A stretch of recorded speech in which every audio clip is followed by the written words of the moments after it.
Banyak promo plus makanan ala Hongkongnya enak-enak. Udah berkali-kali makan di sini dan kita selalu pesen claypotnya kalau mampir karena memang seenak itu. Dagingnya banyak dan semuanya enak-enak. Samchannya gurih, lapchongnya juga gak kemanisan, apalagi dicampur saus andalannya.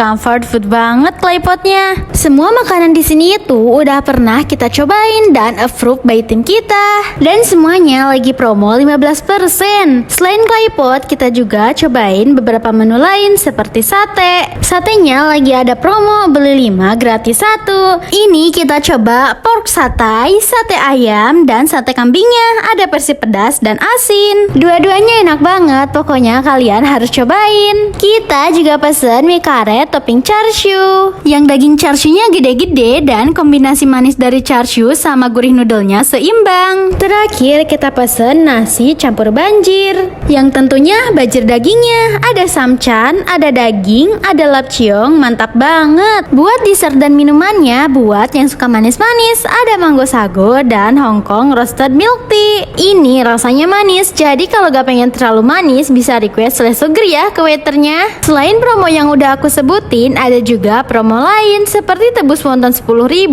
dan gratis Singapuran es krim buat followersnya Wukong. Yuk di save and share dulu promo-promonya, biar nanti weekend bisa langsung makan bebong pakai promo-promonya di Wukong Barbecue Bandung.